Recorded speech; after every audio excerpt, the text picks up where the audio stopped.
जी अस्सलाम वालेकुम। कैफ 4 आज के लेक्चर आगाज करते हैं। लेक्चर में 96 आज के लेक्चर में स्टडी करने जा रहे हैं हम लर्निंग ऑब्जेक्टिव 3 और 4 है होम असाइनमेंट में। कल क्या पढ़ा था? 4 और 5 पढ़ा था। कल 4 और 5 पढ़ा था हमने। आज उसके एग्जाम चीट शीट तो आपने पढ़ी होगी, उसमें कोई प्रॉब्लम हुई तो वो बता दीजिएगा, उसको डिस्कस कर लेंगे, वरना हम डायरेक्ट क्वेश्चन के ऊपर चलेंगे। प्रीवियस क्वेश्चन डिस्कस कर। आज दो कंसेप्ट हमने स्टडी करने हैं। आपको पता है हमारे निगोशिएबल इंस्ट्रूमेंट में 3 इंस्ट्रूमेंट होते हैं, promissory note, bill of exchange, cheque. पहले हमने शुरू के जो कंसेप्ट्स थे वो कॉमन थे, जिसमें हमने निगोशिएबल इंस्ट्रूमेंट का इंट्रोडक्शन, फीचर्स वगैरह स्टडी किए। फिर इसके बाद जैसे ये चैप्टर आगे चला तो उसने चैप्टर को 3 हिस्सों में डिवाइड कर दिया। प्रॉमिसरी नोट के कंसेप्ट अलग, बिल ऑफ एक्सचेंज के कंसेप्ट अलग, और उसके बाद चेक के कंसेप्ट अलग। अच्छा गैस कीजिए एग्जाम पॉइंट ऑफ व्यू से कौन सा वाला हिस्सा ज्यादा अहम है, वो जनरल कंसेप्ट्स वाला या स्पेसिफिक कंसेप्ट्स वाला? बताइए कौन से वाला? स्पेसिफिक कंसेप्ट्स वाला। शाबाश। तो स्पेसिफिक कंसेप्ट्स में कल के लेक्चर में हमने स्टडी किया है प्रॉमिसरी नोट। आज के लेक्चर में हम उस प्रॉमिसरी नोट के क्वेश्चन को भी डिस्कस करेंगे और फिर next bill of exchange discuss करना है। और गैस करें कल क्या पढ़ना है? चेक पढ़ना है। अरे कल तो संडे है, तो क्या हुआ? हम तो फुल टाइम स्टूडेंट है, हम तो हर रोज पढ़ते हैं, चाहे संडे हो चाहे मंडे हो, हैं? हम तो पढ़ते हैं बिल्कुल। तो कल भी पढ़ना है हमने। क्या कल भी पढ़ना है? कल भी क्लास होगी क्या? कल भी क्लास होगी। किस टाइम पे होगी? 2:30 बजे होगी, 2:30 से लेके 5:30 बजे तक।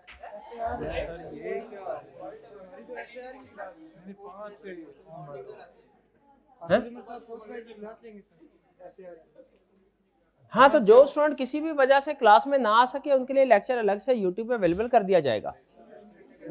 ठीक है, हैं? 5 से आगे कर दे, 5 बजे से लेकर रात 10 बजे तक कर दे। शाबाश शाबाश। नहीं नहीं, ज्यादा आगे नहीं जाना, वरना आपको खाना खिलाना पड़ेगा। और 2-2:30 बजे से पहले भी नहीं करना, वरना आप कहेंगे सर दोपहर का खाना। नहीं,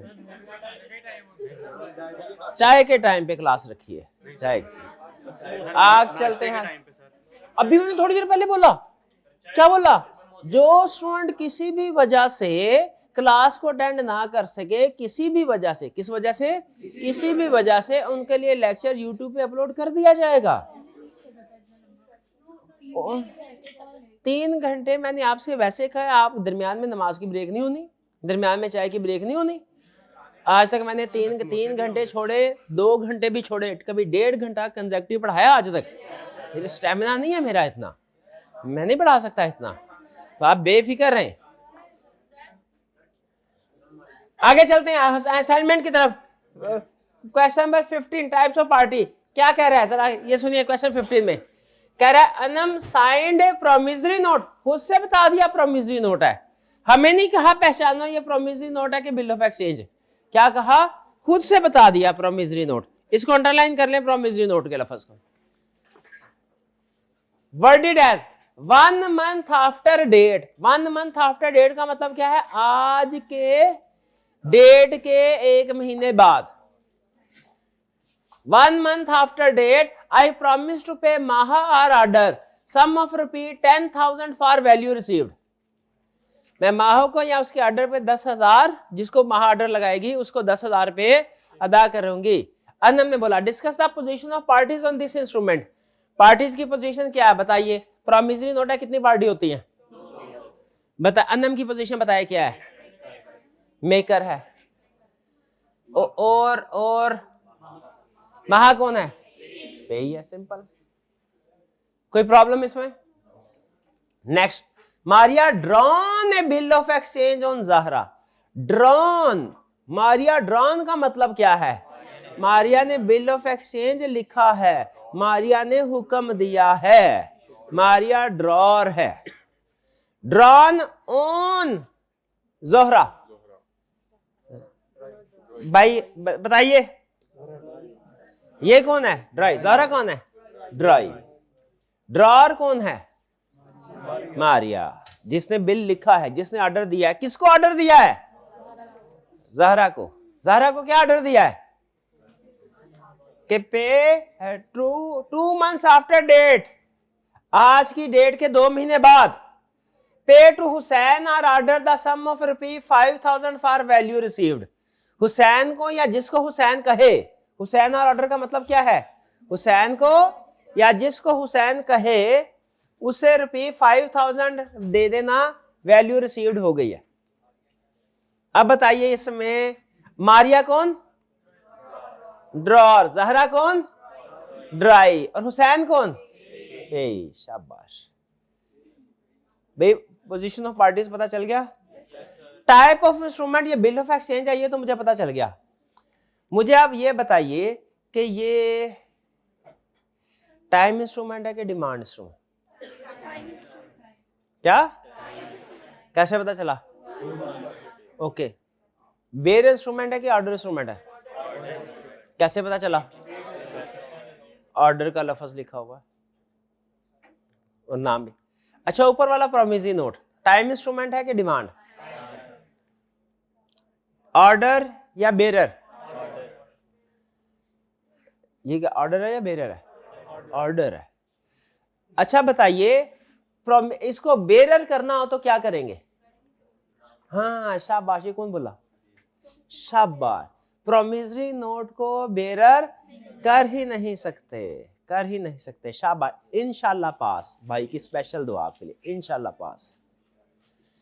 16 क्लियर जी? क्या आपको ये बात पता थी कि promise not payable to bearer नहीं होता? पता थी ये बात? शाबाश, आप भी इंशाल्लाह पास। अगले सवाल पे, क्वेश्चन 17। साइमा ड्रॉन है, इसने ड्रॉ का लफ्ज क्यों लिखा? ड्रॉन का लफ्ज क्यों लिखा? क्योंकि बिल ऑफ एक्सचेंज ड्रॉ ही होता है। साइमा ड्रॉन है चेक, लेकिन ये तो चेक है। हाँ, ये भी type of bill of exchange ही है, cheque is a type of bill of exchange. Saima drawn है cheque on ABC bank, payable to Bilal or order. Discuss position. बताइए साइमा कौन है? ड्रॉर, जो कि अकाउंट होल्डर जिसे आम जुबान में कहते हैं हम, ड्रॉर। और बैंक कौन है? ड्राई। और बिलाल कौन है? बताइए कि ये ऑर्डर इंस्ट्रूमेंट है कि बेरर इंस्ट्रूमेंट? Order instrument. और ये टाइम इंस्ट्रूमेंट है या के डिमांड इंस्ट्रूमेंट है? कैसे पता चला डिमांड है? कैसे पता चला डिमांड? हाँ ठीक है। अगर इसको टाइम इंस्ट्रूमेंट बनाना तो क्या करेंगे?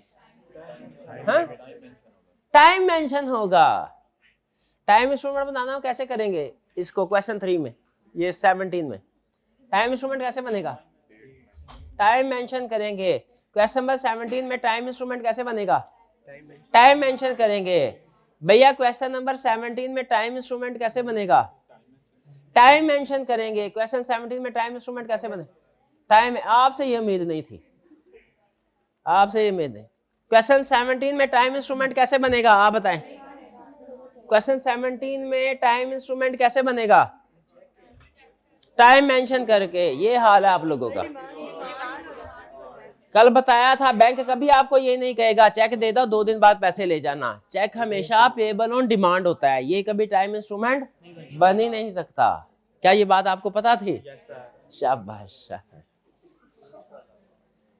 जी। तो ये बात समझ आ गई। प्रोमिसरी नोट कभी पेएबल टू बेरर नहीं हो सकता और चेक कभी टाइम इंस्ट्रूमेंट नहीं हो सकता। चलिए अब आए एग्जाम लैब। इस चैप्टर के सबसे अहम क्वेश्चन अब आए हैं। पहले मुझे बताइए चीट शीट में कोई प्रॉब्लम नहीं? प्रॉब्लम कुछ पड़ी है, कुछ में आपको पता है इंफॉर्मेशन मिसिंग होती है, इस वजह से थोड़ा बात कंफ्यूजन हो जाती है, वो शायद हो। बाकी जी एग्जामिटिव, कौन सी एग्जामिटिव? Promissory note payable to maker is initially void. Promissory note क्या? आई प्रॉमिस टू पे माई सेल्फ ₹10,000 आफ्टर 1 month। ये क्या? ये तो हमने कॉन्ट्रैक्ट एक्ट में पढ़ लिया था कि एक बंदा अपने आप के साथ कोई एग्रीमेंट नहीं कर सकता। तो क्या एक बंदा अपने आप को ये कह सकता है कि मैं अपने आप को प्रॉमिस करता हूं, मैं खुद से प्रॉमिस करता हूं अपने आप को महीने बाद 1000 रुपया दे दूंगा? वाइड है, इलॉजिकल है। एग्रीड? लेकिन अगर इसको एंडोर्स कर दे, फिर लिखा हो आई प्रॉमिस टू पे माई सेल्फ ₹10,000 और फिर साइन करके इसका नाम लिख दिया। अब देखिए, अब एंडोर्समेंट की तो 2 पार्टीज हो गई। पहले पैसे लेने वाला देने वाला एक ही था, promissory note payable to myself himself. ये क्या है? मेकर भी वही, पे भी वही। पैसे लेने वाला भी वही, देने वाला भी वही, ये नहीं हो सकता। लेकिन अगर इसी इंस्ट्रूमेंट को, किसको, नए को नहीं, इसी इंस्ट्रूमेंट को एंडोर्स कर दिया जाए फिर वैलिड। कैसे वैलिड हो जाएगा? अब दो पार्टीज हो गई। अब ये जरा पढ़े एग्जाम टिप, देखिए समझ आई है? Promise note payable to bearer हो सकता है, पेबल टू मेकर हो सकता है, नहीं हो सकता। टाइम इंस्ट्रूमेंट हो सकता है, हो सकता है। चेक पेबल टू हिमसेल्फ हो सकता है। इसको पढ़ते हैं अभी।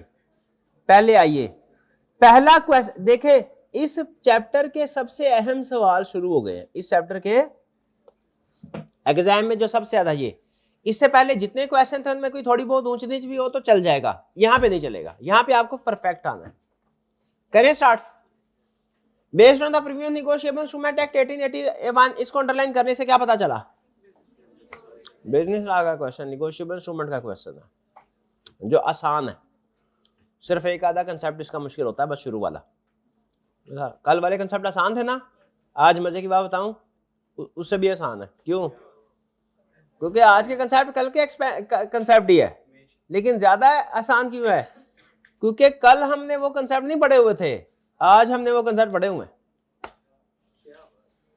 कोई बात नहीं, असाइनमेंट की है। Okay. Based on the provision of negotiable instrument 88, briefly explain whether the following are promissory note or not। बताओ ये promissory note है कि नहीं? क्या सिर्फ yes या no करेंगे या रीजन भी बताएंगे? सिर्फ yes no करना या रीजन भी बतानी?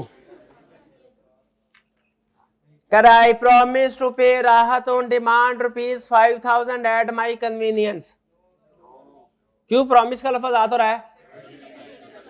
एट माई कन्वीनियंस, ये अनकंडीशनल नहीं है।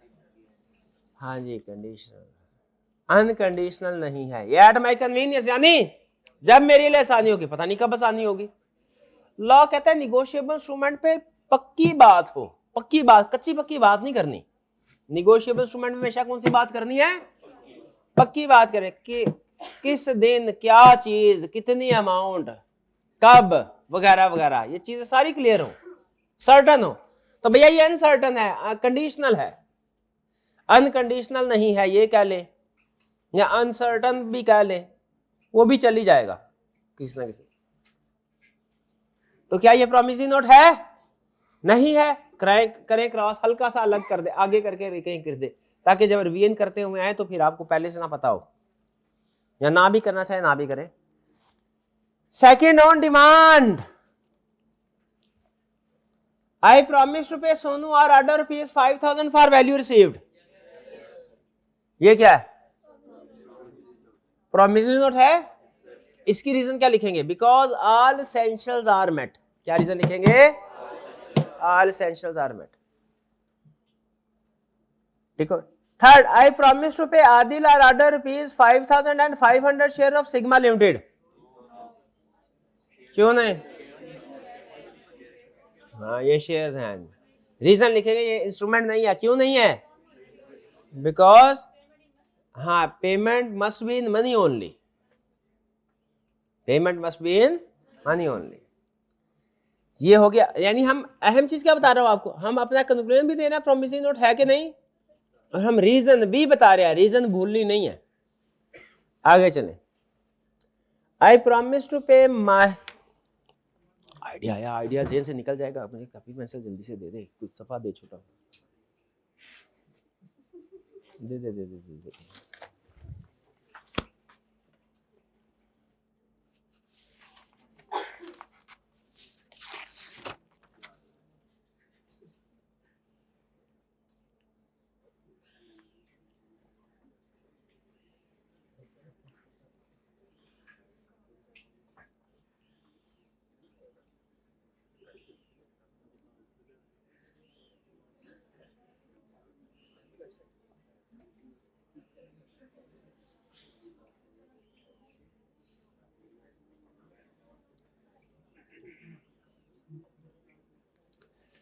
शुक्रिया भाई जी का।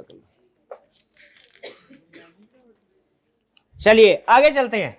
नेक्स्ट, आई प्रॉमिस टू पे पे फोर्थ है, आई promise to pay Mahi or order rupees 5000 with interest calculated at quarterly rates.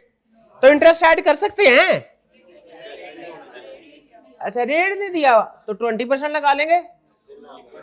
Okay ये वाइड, क्योंकि सर्टन नहीं है, अनसर्टन है, अमाउंट अनसर्टन है, अमाउंट भी सर्टन होनी चाहिए, ये अमाउंट अनसर्टन है। फिफ्थ शेयर्स वाले में amount in terms of money only नहीं था, other things. Fifth, I promise to pay you or your successor on demand rupees 10,000। क्यों नहीं है? सक्सेसर कौन है हमें क्या पता भाई, कौन वाली वारसान है, हम कहाँ पता करते फिरेंगे भाई, कौन कौन से सक्सेशन सर्टिफिकेट लेना पड़ेगा, कोर्ट के चक्कर काटने पड़ेंगे, भाई ये बंदा मर गया इसके वाली वारसान की लिस्ट दे दे हमें, इतनी टेंशन नहीं लेते हम।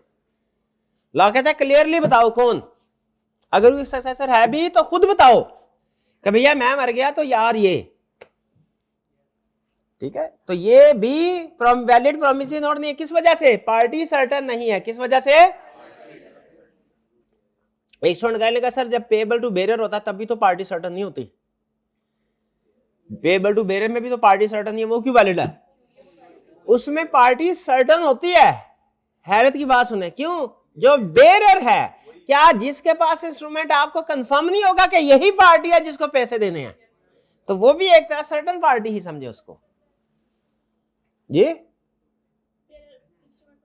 हाँ बेरर जो इंस्ट्रूमेंट प्रोसेस करता है, तो पता चल, ठीक है। फिर आई promise to pay Rafi or order rupees 10,000 7 days after Salik's डेथ। जी ये वैलिड है? सालिक की डेथ पता नहीं कब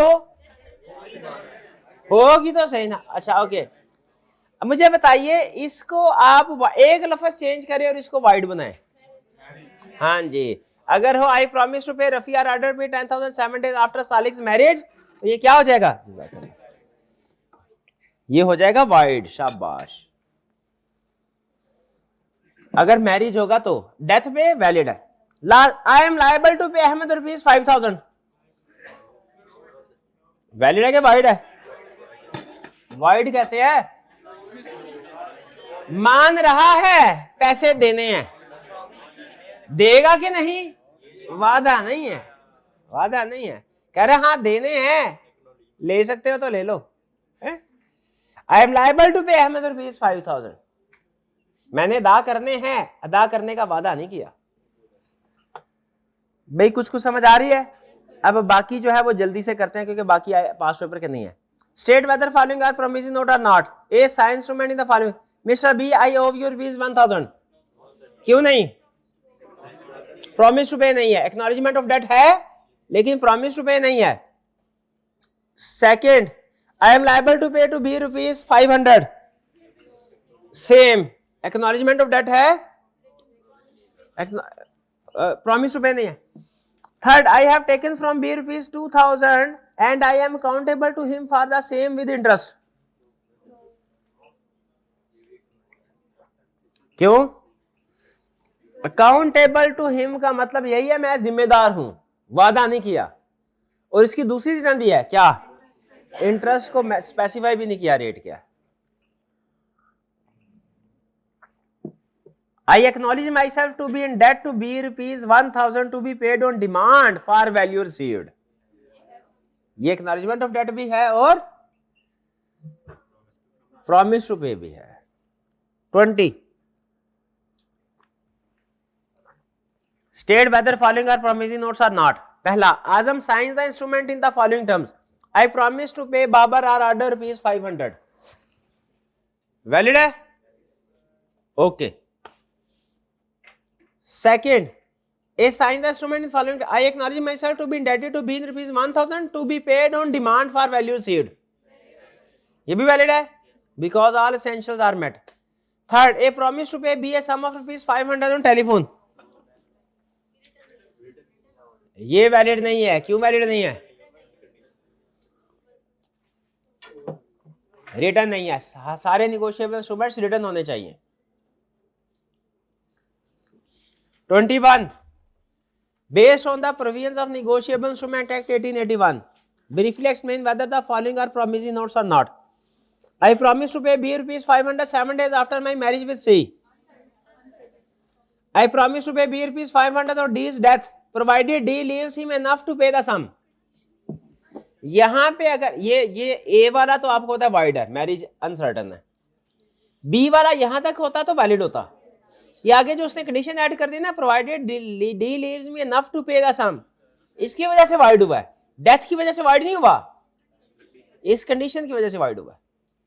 I promise to pay B rupees 500 as soon as I can, uncertain है। I promise to pay B rupees 500 7 days after C's death, valid है। I promise to pay B rupees 500 and all other sum which shall be due to him, uncertain. Uncertain 500 लिखा तो हुआ है, आगे जो लिखा हुआ है ये सर्टन नहीं है, शाबाश, तो ये अनसर्टन है, ये वाइड है।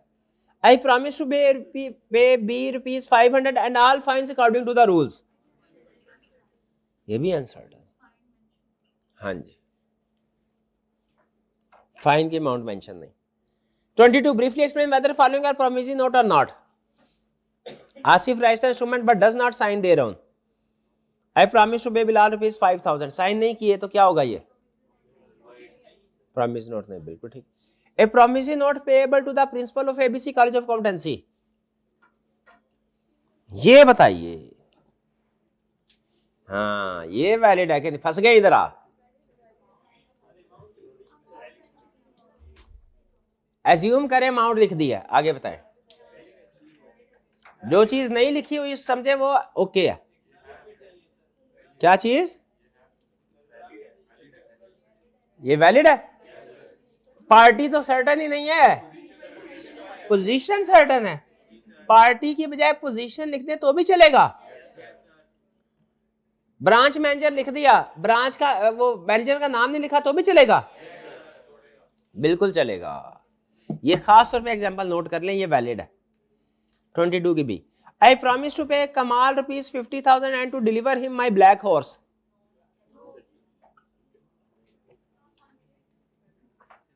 कभी शेयर दे देते हो साथ प्रोमिसरी नोट में, कभी ब्लैक हॉर्स, ये चक्कर करके आ रहे हैं भाई। ऐसे निगोशिएबल इंस्ट्रूमेंट, एक आम कॉन्ट्रैक्ट तो हो सकता है ऐसे, आम कॉन्ट्रैक्ट में तो आप लेन देन कर सकते हैं इन चीजों का, निगोशिएबल इंस्ट्रूमेंट में नहीं। चेक के ऊपर लिख दें भैया ये 10,000 का चेक है और साथ में एक मोबाइल भी दे देना इसको, चेक में लिख दे 10,000 प्लस मोबाइल, तो क्या होगा, मोबाइल देगा 10,000 देगा कि दोनों देगा, कुछ भी नहीं देगा, वो वाइड हो जाता है। निगोशिएबल इंस्ट्रूमेंट सिर्फ पैसों में होता है, ये पता है कि नहीं आपको। 23 आखिरी सवाल बस। Sarwat owes rupees 50,000 to Jain, Sarwat ने पैसे लेने हैं कि देने हैं। सरवत मकरूज है 5 लाख का जैन को पे करना है। The amount is payable on 11 August 2016। Sarwat intends to issue negotiable instrument to Jain in satisfaction of her debt. Under the provisions of Negotiable Instrument Act, it advised Sarvat about the type of negotiable instrument which may be issued to Zan. कौन सा negotiable instrument issue करे? Assuming that, सबसे अहम चीज, assuming that Sarvat does not want to involve a third party in making the payment. Promise. Also prepare a draft of the said instrument. और साथ ही साथ फिर आपने ड्राफ्ट भी बनाना है, ठीक है जी। अब आप ऐसा कीजिए कि आप सारे, मैं ज़रा थोड़ी 3 मिनट की ब्रेक लेता हूँ, आपके लिए 3 मिनट की एक्सरसाइज है। क्या भला, समझ तो आप गए होंगे। कितने स्टूडेंट ने ड्राफ्ट बनाया है, बना लिया हुआ है? क्या एग्जाम में हमें वो प्रोमिसरी नोट या बिल ऑफ एक्सचेंज का ड्राफ्ट बनाने को कह सकता है? बिल्कुल, आपके पास 3 मिनट हैं। 2 मिनट में आपने ये प्रोमिसरी नोट का ड्राफ्ट बनाना है और अगले 1 मिनट में साथ वाले को कहना है इसमें से गलतियां निकाल लो। अपना ड्राफ्ट साथ वाले को दिखाए, साथ वाले का ड्राफ्ट खुद रिव्यू करें और उसमें से गलतियां निकालनी है और लड़ना झगड़ना नहीं आपस में, ठीक है। चलिए, आपका टाइम, ऑनलाइन वाले भाई आप भी ऐसा ही कीजिए और फिर आपने खुद ही उसको रिव्यू भी करना है। आपका टाइम 3 मिनट स्टार्ट होता है। अब मैं चलते फिरते ना आपके इंस्ट्रूमेंट देखता रहूंगा और उसमें से अगर कोई गलती हुई तो आपको बताता रहूंगा। आपका टाइम स्टार्ट होता है अब। जी, आपने लिख लिया होगा उम्मीद है जल्दी से ज़रा चेक करवाते जाएं मुझे। अच्छा, मेरी एक सजेशन है, कुछ स्टूडेंट पहले बॉक्स बना के फिर उसमें लिख रहे थे, तो मेरा मशवरा ये है कि पहले पूरा ड्राफ्ट बना ले, उसके बाद एंड पे बॉक्स बनाएं, ठीक है? तो वो ज़्यादा बेहतर है, ताकि आप ये तंगी ना हो कि इस बॉक्स के अंदर अंदर ही पूरा करना है, एंड में बना ले तो बेहतर है। चलिए ज़रा दिखाइए मेरे भाई, क्या लिखा है आपने? डेट लिखी है, ऊपर डेट लिखी है, लाइनें खींच ले इर्द गिर्द हैं, वो ज़रा एक ड्राफ्ट की शक्ल बन जाती है। On demand I promise to pay Haris. Haris कौन है भाई? हारिस इधर है, देखिए ना, कोई भी नहीं। केस स्टडी में अगर उसने पूछा ना ड्राफ्ट, तो फिर आप कोई भी नाम इस्तेमाल नहीं कर सकते, फिर आपको वही नाम इस्तेमाल करने हैं जो कि केस में दिए गए हैं क्वेश्चन में। हारिस भाई गलत बना दिया, हारिस को नहीं बनाना था ऊपर। हाँ ठीक है, आपने 11 अगस्त की डेट क्वेश्चन में आ रही है, आपका इंस्ट्रूमेंट पढ़ के कहीं से पता चलेगा कि 11 अगस्त को पे होना है? बता, नहीं पता लगेगा। तो पे ऑन 11 अगस्त, ये 11 अगस्त आनी चाहिए।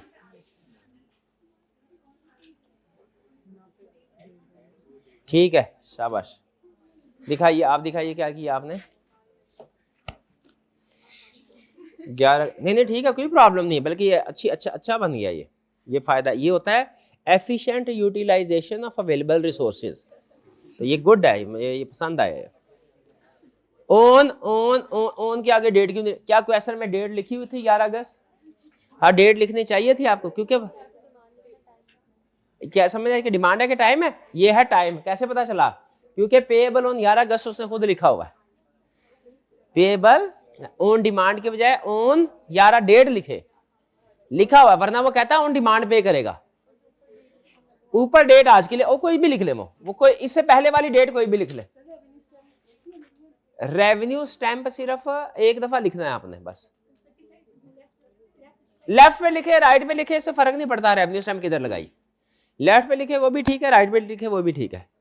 हाँ, वर्ड्स में लिखने के साथ साथ अमाउंट नंबर में भी लिखनी है, ये लाजमी है। लेकिन आप लोग ये सारे लिख रहे हैं। फॉर वैल्यू सीड ये लिखना भी जरूरी है, ताकि पता चले एडिक्वेट कंसीडरेशन वसूल हो चुकी है। साइंड है, ठीक है, रेवेन्यू स्टैम्प ठीक है, बाकी ठीक है, बाकी ठीक है, शाबाश। इंफॉर्मेशन अपने से अज्यूम कर सकते हैं, इंफॉर्मेशन अपने से अज्यूम कर सकते हैं वो जो क्वेश्चन में गिवन ना हो। इसमें भी अपने से, तो फिर आपने वो सवाल नहीं दिया। वो तो मेरे को 1 मिलियन पे करेगा, मेरा नाम लिखे 1 मिलियन, निकाल मेरा भाई निकाल। 2 मंथ आफ्टर द डेट, हाँ 2 मंथ आफ्टर, आज के 16 जनवरी है। अब ये भाईजान 16 जनवरी 2008 को आए, 8 तो गुजर चुकी है। अच्छा, अगर ये भाई ऐसे लिखते हैं 2 months after I qualify started accountancy exam, I promise to pay mister Asif sum of 1 million, तो ये वैलिड होता ना? वैलिड नहीं होता। पता नहीं सीए होगा कि नहीं होगा, दुआ है, उम्मीद भी है, चांसेस भी हैं हो जाए, लेकिन फिर भी है। लॉ क्या कहता है? ये अनसर्टन है। अनसर्टन 100% यकीन के साथ तो आप नहीं ना कह सकते। हाँ, शादी का भी बिल्कुल, वो हर दफा याद आ जाता है कंसेप्ट, डेथ का नहीं याद आता। किधर है भाई?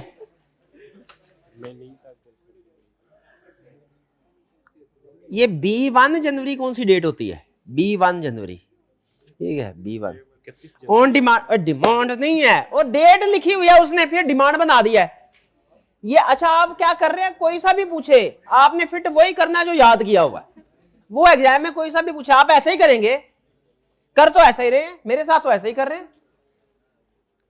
प्रॉमिस टू पे, ठीक है, Pakistan bank limited. Pakistan bank limited कहाँ गया इधर भाई? वही छाप दिया, वही रट्टा मारा था, वही छाप दिया। कोई सा भी पूछे वही लिखेगा। वो बताया था ना कल क्रिकेट मैच वाला, क्या बताया था? कल का नहीं बताया। वो बच्चा क्रिकेट मैच का ऐसे याद करके गया, उधर आ गया हवाई जहाज का सफर। हवाई जहाज का सफर उसने क्या किया? उसने कहा हवाई जहाज में बैठा, मैं टिकट लिया, बैठा, हवाई जहाज उड़ा, मैंने नीचे देखा स्टेडियम में क्रिकेट मैच जारी था, सारा क्रिकेट मैच छाप दिया। ऐसे कर रहे हैं आप, क्रिकेट मैच में ये हुआ, फिर ये हुआ, याद वही कर गया था। तो भाई वो फॉर्मेट नहीं एग्जाम में लिखना है, एज इट इज जो याद, फॉर्मेट वही होगा भाई। स्पेसिफिक इंफॉर्मेशन तो चेंज कर दें यार, खुदा का खौफ करें, ऐसे ना करें। बिल्कुल ही छापा ना मार दें। हाँ ठीक, जी जी बिल्कुल, ये वो डेट होगी जिस पे पे होना है। ऑन डिमांड की बजाय ऑन डेट लिख दे। या वो ना पे कर सके तो फिर उसके अलग केस होता है, लीगल रिप्रेजेंटेटिव होते हैं, उसको छोड़े। पहले बताएं ये वाला सही लिखा है कि नहीं लिखा? हाँ अच्छा, आपने चेक करा दिया था। बताएं बहन, आप दिखाएं। 10, अच्छा 2 मंथ्स आफ्टर, क्या कब कब पेबल? अच्छा ये अगस्त को, जुलाई अगस्त, ठीक है, ये अच्छा किया, ठीक है, शाबाश, आपने उसको time. Okay, I promise to pay 5 to Jain for value revenue stamp है 2 है, ठीक है, शाबाश शाबाश, बिल्कुल ठीक है। और कोई दिया चेक कराना चाहे? लास्ट बस ये भाई का चेक कर लेते हैं, दोनों का चेक कर लेते हैं। ऑन 11 अगस्त 2016, ये 11 अगस्त ही है ऊपर। I promise to pay mister Jain sum of rupees 5 lakh for value receipt, sign है, रेवेन्यू स्टैम्प है, ठीक है, करेक्ट है। अगस्त to mister Jain sum of rupees 400,000, ठीक है। क्वेश्चन में उसने कितनी लिखी हुई है? ओ तेरी खैर, ये तूने लिखा है मेरे भाई ने? ये प्रोमिसरी नोट है कि बिल ऑफ एक्सचेंज है? कोई बात नहीं, कोई बात नहीं भाई, ध्यान से। सबसे एंड में सबसे बड़ी गलती पकड़ी गई, क्या? बिल ऑफ एक्सचेंज बन गया था भाई से, क्या क्या हो गया? बिल, आपने बिल ऑफ एक्सचेंज का फॉर्मेट नहीं बनाना, कौन सा फॉर्मेट बनाना है? Promissory note. क्यों प्रोमिसरी नोट क्यों बना? दो पार्टीज इन्वॉल्व है, बिल ऑफ एक्सचेंज का फॉर्मेट बनाएंगे, टोटली गलत। सबसे बड़ी गलती क्या है कि प्रोमिसरी नोट की बजाय बिल ऑफ एक्सचेंज का, या बिल ऑफ एक्सचेंज पूछा है तो उसकी बजाय प्रोमिसरी नोट का फॉर्मेट बनाते हैं। सबसे बड़ी गलती। क्यों सबसे बड़ी गलती? 0 नंबर, बिल्कुल ही 0। बाकी आगे पीछे ऊपर नीचे इन्फॉर्मेशन दाएं बाएं कर दी, उसके इक्का दुक्का नंबर कट के 3-4 नंबर दे देगा। लेकिन ये वाली गलती, प्रोमिसरी नोट की बजाय bill of exchange, bill of 0। और नगस आई प्रॉमिस टू पे एंड एक्सेप्टेड। और प्रोमिसरी नोट कौन एक्सेप्ट करता है? एक्सेप्टेंस किस में रिक्वायर्ड होती है? हाँ, तो ये क्या बना रहे हैं हम? आपने भी लगभग वही गलती की, लेकिन आपने बाकी का फॉर्मेट प्रोमिसरी नोट का बनाया, नीचे एक्सेप्टेड लिख दिया। एक्सेप्टेड नहीं आना, क्यों नहीं आना एक्सेप्टेड? क्योंकि वो बिल ऑफ एक्सचेंज है। इजाजत है भाई।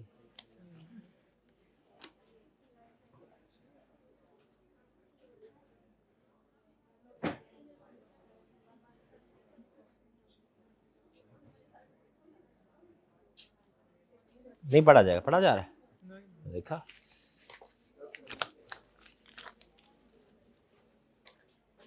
चलिए, ये हुआ हमारा एंड। ये हो गए ना सारे क्वेश्चन? ओके, चलिए अब चलते हैं हम आज के टॉपिक की तरफ। आज के टॉपिक में क्या पढ़ने जा रहे हैं हम? Bill of exchange. क्या पढ़ने जा रहे हैं? बिल ऑफ एक्सचेंज की पहले डेफिनेशन। और आपको पता है डेफिनेशन जिसने समझ ली, समझे, आधे से ज्यादा एसेंशियल समझ लिए उसने भी। ऐसे आज तक होता है कि नहीं?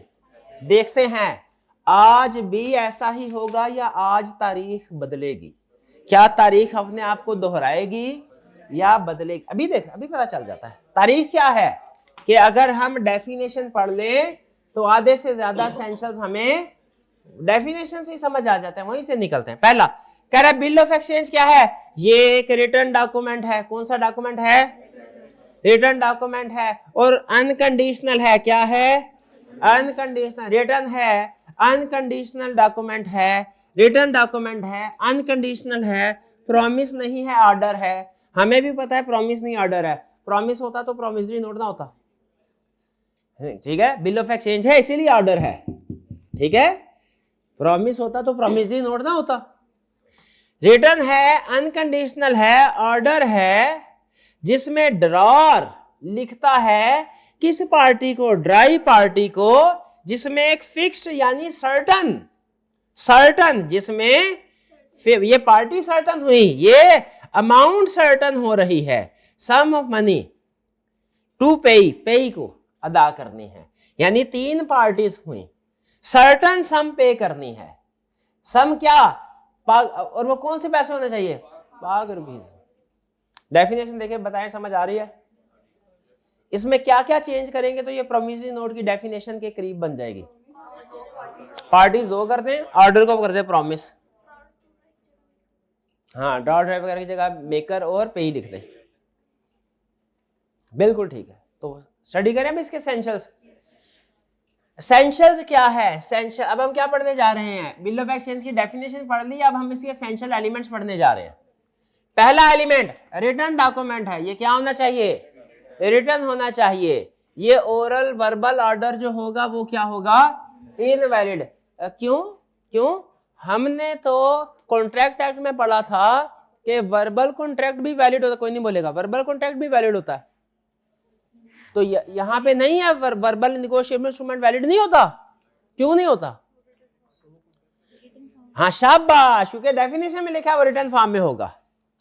अच्छा, हमने कॉन्ट्रैक्ट एक्ट में ये पढ़ा था कि कॉन्ट्रैक्ट से रिटर्न भी हो सकते हैं, वर्बल भी हो सकते हैं, कोई प्रॉब्लम नहीं है। लेकिन कुछ कॉन्ट्रैक्ट्स में उसने कहा था इसका रिटर्न होना लाजमी है, याद है?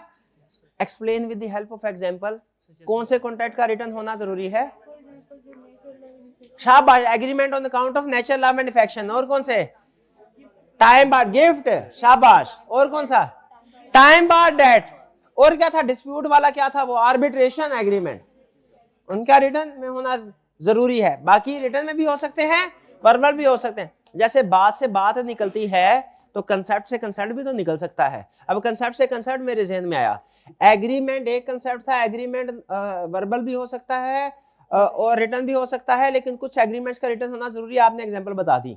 उसी तरह एक और रूल है, कॉन्ट्रैक्ट में कंसीडरेशन होना मस्ट है, लेकिन कुछ एक्सेप्शनल केसेस ऐसे हैं जिनमें कंसीडरेशन होना जरूरी नहीं है। उसमें से एक एग्जांपल मैं बता देता हूं, agreement on account of nature law and affection. बाकी के एग्जांपल बताएं। गिफ्ट, टाइम बार डेट, पास वारंटी, सब बिल्कुल ठीक है। चलें, तसल्ली होगी मेरी। भाई पहला एसेंशियल मुझे बताया, डेफिनेशन से ही समझ आ गया था कि नहीं आ गया था? आ गया था। चलिए दूसरा, ऑर्डर टू पे। ये भाई ऑर्डर टू पे है, प्रॉमिस नहीं है। ये क्या है? ये ऑर्डर है, प्रॉमिस नहीं है। हुक्म और होता है, वादा और होता है, ठीक है? इल्तजा और होती है, दरखास्त। दरखास्त इनमें से दरखास्त करेंगे ना तो वो ना प्रोमिसरी नोट है ना बिल ऑफ एक्सचेंज। दरखास्त करना है जैसे कोई मांग रहा होता है, नहीं नहीं नहीं नहीं, must be an order. Order होना चाहिए, प्रॉमिस नहीं होना चाहिए, हुक्म होना चाहिए। भाई पे करो, कहता है। लेकिन आप पोलाइट टून इस्तेमाल कर सकते हैं। पोलाइट टून क्या है? भाई पेन दो मुझे, ये ऑर्डर। अब देखिए, ये थोड़ा सा मुनासिब नहीं लगता है। भाई की मेहरबानी, वो इज्जत करते हैं, उन्हें दे दिया, वरना ना भी। प्लीज पेन दो, प्लीज। अब मैंने प्लीज का वर्ड ऐड, क्या प्लीज का वर्ड ऐड करने से रिक्वेस्ट बन गई कि फिर भी ऑर्डर ही है? जब कोई सीनियर पर्सन किसी जूनियर को कोई काम कहे और साथ में कह दे प्लीज, तो उसे कहते हैं ये पोलाइट वर्डिंग है, ये रिक्वेस्ट नहीं बन जाती। जूनियर ने काम फिर भी करना है, प्लीज बोले या ना बोले, ठीक है? हाँ जी, प्लीज, ठीक है, प्लीज डू दिस। ये पोलाइट वर्ड। प्लीज का वर्ड ऐड होने से क्या negotiable bill of exchange wide हो जाएगा? वो फिर भी ऑर्डर ही रहेगा, वो कोई रिक्वेस्ट थोड़ी हो जाएगा, ठीक है? प्लीज, अभी यहाँ ओब्लाइज मी, ओब्लाइज के अल्फाज भी बाज़ औक़ात है। मैं आपका मशकूर होऊंगा, ये काम कीजिए, मैं आपका मशकूर होऊंगा। Do this, I will be obliged. I will be obliged ये अमूमी तौर पे एंड में लिखते हैं ना, इससे वो रिक्वेस्ट नहीं बन जाता, इससे वो ऑर्डर ही रहेगा, ठीक है? इससे क्या होगा? वो ऑर्डर ही रहेगा। तो याद रखिए, बाज़ औक़ात कुछ पोलाइट वर्ड्स होते हैं, वो आगे आएंगे केस में, मैं आपको बता दूंगा, लिखवा दूंगा। 3 अल्फाज हैं, जैसे प्लीज का वर्ड पोलाइट वर्ड है, ओब्लाइज का वर्ड पोलाइट वर्ड है। अगर पोलाइट वर्ड यूज कर लें, एक, कितने वर्ड यूज कर लें? तो इससे कोई प्रॉब्लम नहीं है, वो ऑर्डर ही रहेगा, रिक्वेस्ट नहीं बनेगा। लेकिन अगर पोलाइट वर्ड्स एक से ज्यादा यूज कर लें, ज्यादा ही पोलाइट हो जाए, हैं? ज्यादा ही पोलाइट हो जाए, तो फिर वो क्या हो सकता है? वो रिक्वेस्ट हो सकती है। ये सूल याद रखिएगा। अब पोलाइट वर्ड्स क्या होते हैं? आपके ख्याल में पोलाइट वर्ड इस्तेमाल करने की इजाजत होनी चाहिए कि नहीं होनी चाहिए? होनी चाहिए। लेकिन बार बार पोलाइट वर्ड इस्तेमाल करें ना तो इसका मतलब है वो रिक्वेस्ट की कर रहा है दूसरा बंदा। तो ये हमारा ऑर्डर टू पे समझ आया। ऑर्डर होना चाहिए, प्रॉमिस नहीं होना चाहिए, और ना ही रिक्वेस्ट होनी चाहिए। अभी ऐसे लिखा नहीं रिक्वेस्ट का लफ्ज, आप ही ना लिखेगा, लेकिन समझा रहा हूं। ऑर्डर ऑर्डर होता है, प्रॉमिस नहीं होता, रिक्वेस्ट भी नहीं है। रिक्वेस्ट कब होगी? एक आधा पोलाइट वर्ड यूज करें, रिक्वेस्ट नहीं है। मल्टीपल पोलाइट वर्ड्स यूज करें, दो पोलाइट वर्ड यूज किए, रिक्वेस्ट बन जाएगी। अब ये पोलाइट वर्ड्स क्या होते हैं ये आपको बाद में बताऊंगा जब केस सामने आएगा।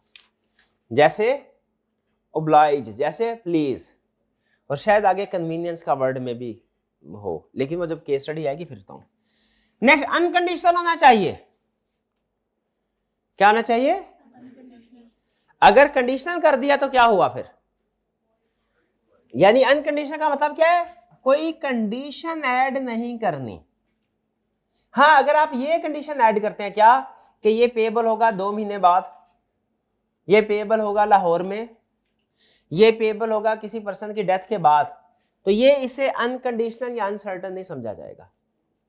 ठीक है, फिर से मुझे बताइए, अनकंडीशनल, ठीक है, या बाजुकात कुछ केसेस में ये अनसर्टन भी बन सकता है। इंस्ट्रूमेंट को क्या होना चाहिए? अनकंडीशनल। अगर आपने कोई इसमें कंडीशन ऐड कर दी, provided he leaves enough money to pay, तो ये क्या हो जाएगा? वाइड हो जाए।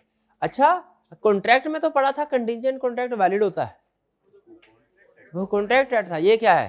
Negotiable instrument. इसमें क्या आप कोई कंडीशन ऐड नहीं कर सकते? कंटिंजेंट कॉन्ट्रैक्ट में जैसे कंडीशन ऐड कर सकते थे, वो सारी कंडीशन अगर हम नेगोशिएबल इंस्ट्रूमेंट में ऐड कर दें, कोई सी भी उनमें से, तो वो वाइड क्यों भला? क्योंकि कॉन्ट्रैक्ट कंडीशनल या कंटिंजेंट हो सकता है, नेगोशिएबल इंस्ट्रूमेंट नहीं हो सकता, दोनों अलग अलग है। ठीक है, लेकिन ये कहना कि मैं पैसे अदा करूंगा किसी खास वक्त पे, किसी खास जगह पे, किसी के डेथ के बाद, ये कंडीशन नहीं समझा जाता, ये वैलिड समझा जाता है। कुछ क्लियर हुआ जी? आगे चलते हैं। लेकिन अगर कंडीशनल हो जाए फिर क्या होगा? वो क्या होगा? वाइड हो जाएगा। ये अनसर्टन वाला मेरा ख्याल है नीचे होना चाहिए, uncertain terms and condition. Uncertain यहाँ पे तो बेहतर है अमाउंट के साथ। अनसर्टन वाली बात यहाँ अमाउंट के साथ हो तो ज्यादा बेहतर है। वैसे तो अनसर्टन कोई भी चीज होगी तो इंस्ट्रूमेंट वाइड हो जाता है, लेकिन एग्जाम पॉइंट ऑफ व्यू से जो ज्यादा टेस्टिंग करता है ना वो ये अमाउंट के साथ, कि अगर अनसर्टन होगा तो वाइड है। अनकंडीशनल क्लियर हो गया? देखिए अभी तक तीनों चीजें डेफिनेशन से निकली हैं कि नहीं? रिटर्न है, ऑर्डर है, अनकंडीशनल, बिल्कुल ठीक है। आगे चलते हैं। साइंड बाय ड्रॉर भी हो, ड्राई भी हो, इसको दो पार्टी साइन करेगी। प्रोमिसरी नोट को कितनी पार्टी साइन करती थी? बिल ऑफ एक्सचेंज को कितनी पार्टी साइन करेगी? कौन कौन सी? पे ही नहीं करेगा, नहीं, ड्रॉर करेगा और ड्राई करेगा। शाबाश। अच्छा, और अगर उसे साइन ना करने आते हो, पढ़ा लिखा ना हो, उठा छाप दे, आगे नहीं सोचना कंसेप्ट। प्रॉपरली साइंड, साइंड नहीं लिखा हुआ था इधर, है ना? नहीं, लेकिन ड्रॉ ड्राई लिखा हुआ था कि ड्रॉ ड्राई होगा तो जाहिर है वो साइंड का, ये इनडायरेक्टली मेरा ख्याल है 50-50 है, हो जाता। प्रॉपरली स्टैम्प नहीं आएगा, लिखा है जरूर आएगा। मैं ये नहीं आपको कह रहा कि आपने याद करना है कि नहीं करना, याद सारे करने हैं। मैं ये बता रहा हूँ डेफिनेशन में इसका जिक्र हुआ था कि नहीं हुआ? बिल्कुल ठीक है। अच्छा, बुक में हुआ तो ठीक लगाए फिर इसको। प्रॉपरली स्टैम्प्ड, ये नहीं हुआ, ये डेफिनेशन में नहीं है ना। लेकिन हमें पता है कि प्रॉमिसरी नोट भी स्टैम्प्ड होगा, रेवेन्यू स्टैम्प लगती है, उसे रेवेन्यू स्टैम्प बोलते हैं। रेवेन्यू से मुराद वो आपका वो वाला रेवेन्यू नहीं है जो काउंटिंग में होता है, सेल्स वाला। ये गवर्नमेंट का रेवेन्यू होता है जो स्टैम्प्स बेचती है गवर्नमेंट। तो इसमें क्या कह रहा है कि आपको स्टैंप लगानी है, प्रॉपरली स्टैंप होनी चाहिए इस पे। अच्छा, प्रॉमिसरी नोट पे स्टैंप होनी चाहिए, यस। बिल ऑफ एक्सचेंज पे स्टैंप होनी चाहिए, यस। क्या चेक पे स्टैंप होनी चाहिए? चेक पे स्टैंप रिक्वायर्ड नहीं है, चेक पे से, हाँ चेक बगैर, आपने कभी देखा कोई चेक इशू किया और सामने स्टैंप लगी हो? नहीं, चेक पे स्टैंप रिक्वायर्ड नहीं होती। नेक्स्ट, और आपका होता है प्रॉपरली अमाउंट उसमें कवर होनी चाहिए, स्टैंप की अमाउंट इतनी होनी चाहिए कि इंस्ट्रूमेंट की कवर कर रही हो, वो रेशो होती है कोई गवर्नमेंट ने डिसाइड की हुई है। अगर स्टैंप कम अमाउंट की लगाई तो आपको पता है वो फिर क्या होता है, वो फिर होल्डर इन ड्यू कोर्स नहीं बनता। याद है कि नहीं ये कंसेप्ट है? अच्छा, मेरा कोई कंसेप्ट आप ऐसे हैरान होकर देखना शुरू कर देते हैं कि मैं परेशान हो जाता हूँ। वो स्टैंप वाला कंसेप्ट हमने पढ़ा है कि नहीं पढ़ा? जरूरतमंद ने चालाक को 2 लाख का बिल ऑफ एक्सचेंज दिया, स्टैंप लगी 1.5 लाख की, तो चालाक कितने अमाउंट का होल्डर इन ड्यू कोर्स बना, और ऊपर की 50,000 का होल्डर। स्टैंप कवर नहीं कर रहे। निगोशिएबल इंस्ट्रूमेंट का वो कंप्लीट होना चाहिए, रेगुलर होना चाहिए, स्टैंप प्रॉपर लगी हो। फिर इसके बाद डेफिनेट अमाउंट। डेफिनेट अमाउंट का मतलब सर्टेन अमाउंट। डेफिनेट का मतलब क्या है? Certain amount. यहां पे फिक्स का लफ्ज लिखा था, यहां पे डेफिनेट का वर्ड लिखा है, हम सर्टेन बोल रहे हैं, एक ही बात है, एक ही बात है। अमाउंट सर्टेन होनी चाहिए, ये भी लिखा है डेफिनेशन में, जिक्र है, यानी एग्जैक्ट अमाउंट, सर्टेन अमाउंट हो। इंटरेस्ट अलाउड है अगर आपने उसे क्लियरली रेट वगैरह उसके ऊपर मेंशन किया हुआ था। साथ में कंटिंजेंट एडिशन कर दी कि मैं आपको कोई फाइन वगैरह हुआ वो भी ऐड करके पैसे दे दूंगा, आपको महीने के एंड में 50,000 रुपया दूंगा, आपका कोई ओवर टाइम हुआ तो वो भी ऐड करके दूंगा, आपको 50,000 रुपया मिलेगा, उसमें कोई टैक्स वगैरह अगर हुए तो वो डिडक्ट करके मिलेंगे। ये सारी चीजें आपकी अमाउंट को अनसर्टन कर देती हैं। इंटरेस्ट अगर रेट मेंशन नहीं है, अमाउंट अनसर्टन हो जाएगी। कंटिंजेंट एडिशन, ऐसी ऐसी अमाउंट के साथ लिख दिया जाए मैं ये भी ऐड करूंगा, और जो ऐड करना है उसकी अमाउंट ना लिखी, अमाउंट के साथ, इंस्ट्रूमेंट की अमाउंट के साथ ये भी कह दिया कि मैं इस चीज को लेस करूंगा, और जो चीज लेस की उसकी अमाउंट ना लिखी, तो ये चीजें क्या करती हैं? आप, हाँ जी, इंस्ट्रूमेंट की अमाउंट को अनसर्टन कर देते हैं, इससे भी वो वाइड हो जाता है। तो सर्टेन अमाउंट होनी चाहिए, एग्जैक्ट अमाउंट। इंटरेस्ट मेंशन करना चाहें कर सकते हैं, लेकिन रेट ऑफ इंटरेस्ट लाजमी लिखना। ये क्लियर जी? डेफिनेशन में मेंशन थी। पार्टी सर्टेन होनी चाहिए, क्लियरली पता हो कौन ड्रॉर है, कौन ड्राई है, कौन पेई है। बेरर हो तो ठीक है, बेरर लिख दो, फिर नाम लिखने की जरूरत नहीं, उसकी लॉ ने इजाजत दी है।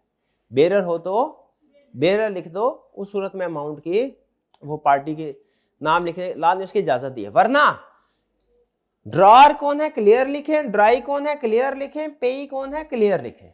अगर बेरर है फिर पेई का नाम लिखने की जरूरत नहीं होती,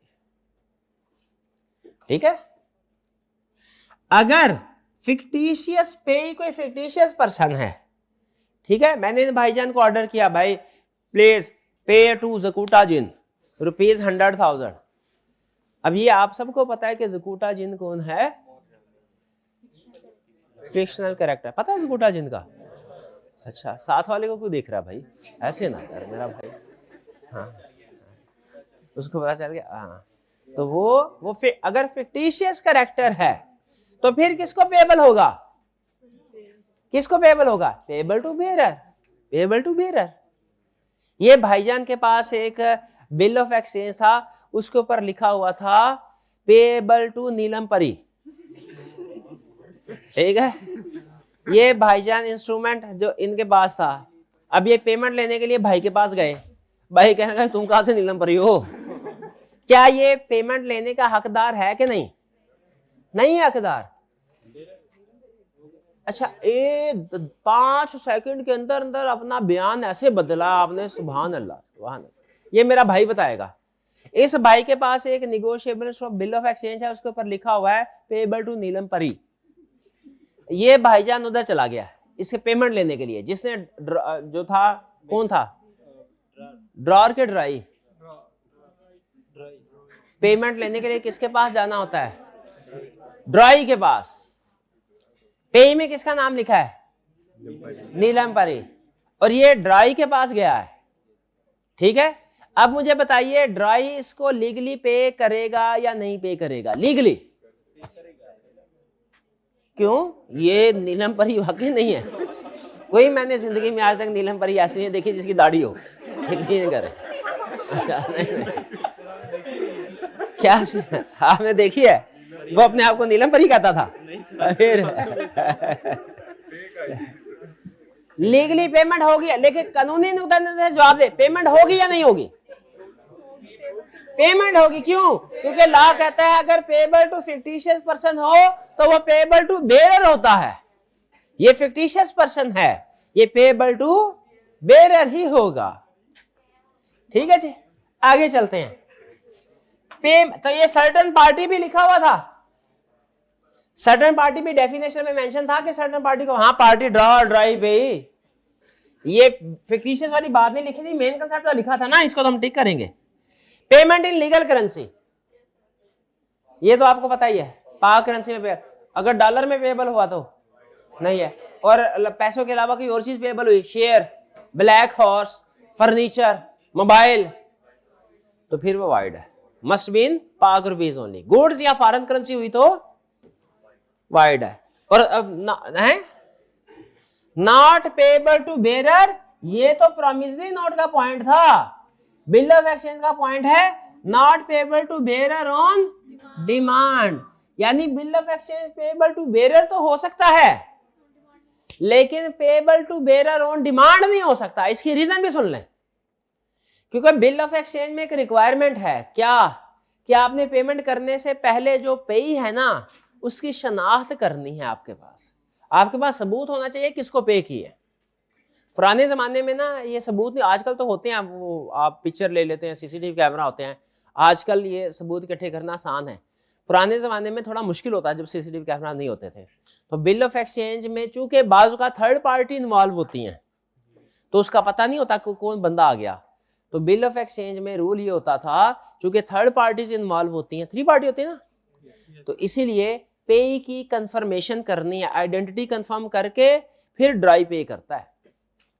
और आइडेंटिटी कंफर्म करने में आपको पता है कुछ टाइम तो लगता है ना, कुछ हो सकता है 1-2 दिन लग जाए, तो इसीलिए याद रखें पेएबल टू बेरर अगर तो है पेएबल टू सर्टेन पर्सन, फिर तो पता है कि आइडेंटिटी कंफर्म है कौन है, लेकिन अगर सोचे जरा प्रैक्टिकली सोचे फिर बात समझ आएगी। Payable to bearer, bill of exchange payable to bearer हो तो कोई भी बंदा, पता नहीं वो फकीर लेके आया, कोई चोर लेके आ गया है, बेरर में तो वो कोई भी लेके आ सकता है हमारे पास, तो इसलिए बेरर पे बिल ऑफ एक्सचेंज जब बेरर होता था ना उस वक्त रूल क्या होता है कि आपने उसकी आइडेंटिटी को कंफर्म करना है, इसलिए payable to bearer on demand नहीं हो सकता, हमेशा टाइम होगा ताकि उसकी आइडेंटिटी कंफर्म करने के लिए थोड़ा वक्त मिल जाए। समझ रहे हैं? प्रॉमिसरी नोट तो पेएबल टू बेरर होता ही नहीं है ना, उसमें तो ये मसला ही नहीं आता कि कोई 2 नंबर बंदा आके हमसे पेमेंट ले लेगा। Bill of exchange payable to bearer हो सकता है, लेकिन उसमें फिर रिस्क होता है क्या कि 2 नंबर पर्सन हमारे पास पेमेंट ले जाएगा, तो उसका हल क्या निकाला फिर कि bill of exchange payable to bearer तो होगा लेकिन डिमांड नहीं, टाइम इंस्ट्रूमेंट, यानी कोई बंदा आके ये नहीं कहेगा मुझे जल्दी जल्दी पेमेंट दो, मैंने जाना निकलना है, हम कहेंगे भाई टाइम इंस्ट्रूमेंट हमें देखने तो दो भाई, आए कहाँ से, आइडेंटिटी तो कंफर्म करने दो, अपनी वेरीफाई करवाओ। ये पेएबल, ये वाला पॉइंट डेफिनेशन में नहीं था, not payable to bearer on demand. ये प्रॉमिसरी नोट के नॉट पेएबल से फर्क है, प्रॉमिसरी नोट में सिर्फ इतना था can not be payable to bearer, ये है can not be payable to bearer on demand, on demand का लफ्ज भी है। पेमेंट इन लीगल करेंसी, ये इसमें मेंशन है कि नहीं, सम लिखा हुआ है लेकिन करेंसी की बात नहीं की, तो इसमें भी हम कहते हैं नहीं मेंशन। तो मुझे बताइए 1 2 3 4 5 6 टोटल 9 में से 6 मैटर्स हमारे छोटी सी डेफिनेशन में क्लियर हो गए थे, 3 हमें थोड़े से नए सीखने पड़े थे, तो फिर वो हमारा कंसेप्ट साबित हो गया कि नहीं हो गया। हैंस क्या होता था, left hand side is equal to right hand side, hence proved, क्या प्रूव्ड कि लॉ में अगर डेफिनेशन, बल्कि किसी भी सब्जेक्ट में डेफिनेशन को ध्यान से पढ़ लें समझ लें तो उसके आधे से ज्यादा एसेंशियल्स समझ आ जाते हैं, ये हर सब्जेक्ट के लिए असूल है। लायबिलिटी ऑफ पार्टीज, क्या पार्टीज की लायबिलिटी है? हाँ, किसकी लायबिलिटी है? एक पार्टी की प्राइमरी लायबिलिटी है बिल ऑफ एक्सचेंज में, एक ही सेकेंडरी, बताए किसकी प्राइमरी? हाँ, ड्रॉर की कौन सी लायबिलिटी है?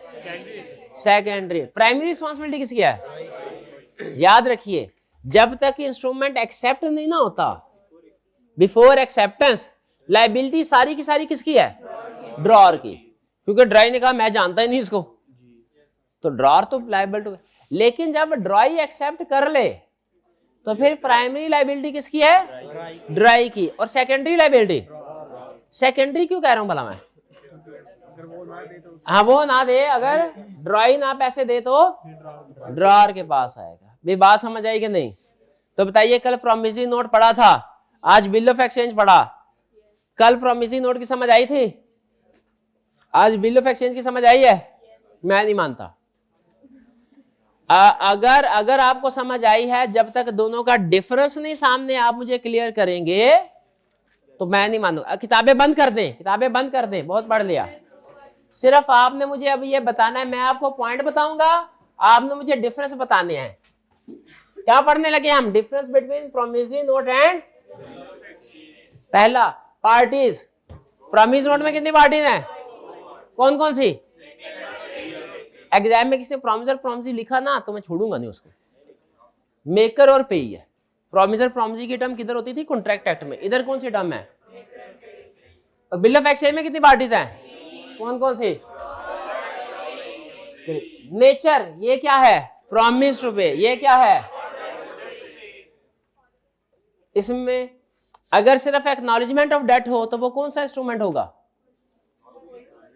कोई भी नहीं होगा। करेक्ट। एक्सेप्टेंस, प्रॉमिसरी नोट में एक्सेप्टेंस रिक्वायर्ड है, क्योंकि जिसने पैसे देने हैं वो खुद ही तो लिख रहा है, अपने हाथों से लिख रहा है, तो उसकी एक्सेप्टेंस तो ऑलरेडी होगी जब साइन किया। लेकिन बिल ऑफ एक्सचेंज में एक्सेप्टेंस रिक्वायर्ड है। किससे? इसलिए बिल ऑफ एक्सचेंज में लफ्ज एक्सेप्टेड लिखा होता है, प्रॉमिसरी नोट में लफ्ज एक्सेप्टेड। ड्राफ्टिंग में ध्यान रखिएगा इसका। लाइबिलिटी, प्राइमरी लाइबिलिटी किसकी है? मेकर की, एब्सोल्यूट, इसी ने दे सकते। और बिल ऑफ एक्सचेंज में प्राइमरी लाइबिलिटी किसकी है? ड्राई की। और सेकेंडरी, सेकेंडरी मतलब कंडीशनल। कंडीशनल मतलब कि ड्रॉर की लाइबिलिटी तब अराइज होगी जब ड्राई पैसे ना दे। डन जी। आगे चलते हैं। Payable to bearer, promissory note हो सकता है पेएबल टू बेयर है, और बिल ऑफ एक्सचेंज हो सकता है, लेकिन ऑन डिमांड नहीं हो सकता। पेएबल टू बेयर तो हो सकता है, ऑन डिमांड, ऑन डिमांड नहीं हो सकता, मतलब ऑन टाइम हो सकता। क्या मेकर और पेई सेम हो सकते हैं प्रॉमिसरी नोट में? नहीं। बिल ऑफ एक्सचेंज में सेम हो सकते हैं? यस। जो लिखने वाला है वही पैसे वसूल करने वाला भी हो, प्रॉमिसरी नोट में नहीं हो सकता। जो लिखने वाला हो, मेकर इज इक्वल टू पेई का मतलब क्या है? लिखने वाला ही पैसे वसूल करने वाला हो। प्रॉमिसरी नोट में नहीं हो सकता, दो बट, लेकिन बिल ऑफ एक्सचेंज में हो सकता है, क्योंकि इसमें अगर लिखने वाला ही पैसे वसूल करने वाला है तो तीन पार्टी नहीं, दो होंगी, लेकिन होंगी तो एक तो नहीं ना होगी। आपको इसकी एग्जांपल दे दूं, आप चेक के जरिए से अगर किसी को इसको पेमेंट करनी है, भाई ने ये चेक लिखता है इसके नाम का, बैंक में जाके ये दूसरा भाई पैसे ले लेता है, इसमें तीन पार्टीज हैं, ड्रॉर लगा, ड्राई लगा, पेई लगा, लेकिन इस भाई क्या खुद बैंक में जाके अपने नाम का चेक कैश ले सकता है? गैस करें। तो उसमें तो दो पार्टी हो गई, उसमें तो मेकर यानी ड्रॉर और पेई एक ही हो गए। तो हो सकते हैं कि नहीं हो सकते? बिल ऑफ एक्सचेंज में हो सकते हैं। इसकी एग्जांपल है चेक। चेक भी type of bill of exchange है ना, तो उसमें हो सकता है कि ड्रॉर ही पेई हो। जब हम अपना चेक खुद ही बैंक से जाके पैसे ले आते हैं तो ड्रॉर भी हम होते हैं, पेई भी हम होते हैं। लेकिन जब हम चेक किसी और को देते हैं तो ड्रॉर हम है, ड्राई वो है, ड्राई बैंक, और पेई कोई और है। समझे?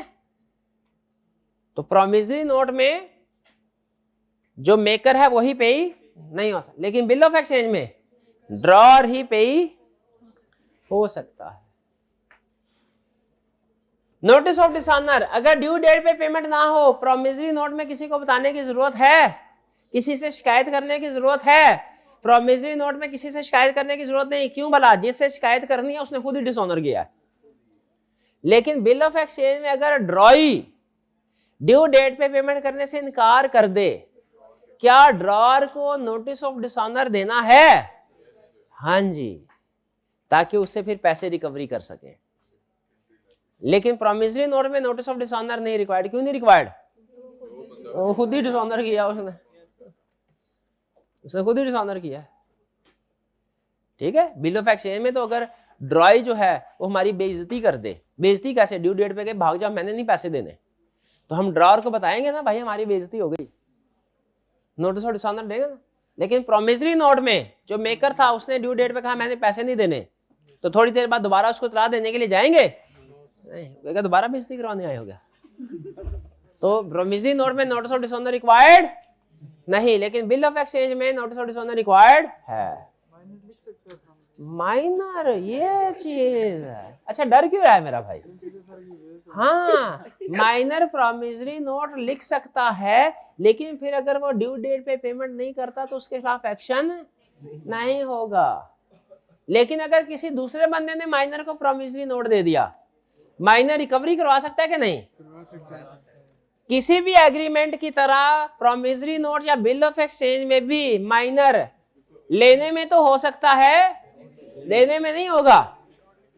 माइनर बेनिफिशियरी तो हो सकता है, रिकवरी कर सकता है बेनिफिट के लिए, माइनर लायबल नहीं हो सकता। भाई ये डिफरेंस समझ आया? कुछ एग्जाम में डिफरेंस पूछे तो बता देंगे। एसेंशियल भी आज का लेक्चर मुश्किल तो नहीं था। हाँ, कल का लेक्चर भी इसी तरह होगा, बस थोड़ा सा लेंथ है तो क्या हुआ, दरमियान में ब्रेक करते रहेंगे, ब्रेक करते रहेंगे। हाँ, कुछ मनोरंजन करते रहेंगे, चाय शाय। बस आज का लेक्चर यहाँ पे खत्म करते हैं हम। असाइनमेंट जरूर कीजिएगा, असाइनमेंट लाजमी करनी है, असाइनमेंट लाजमी। अल्लाह हाफिज।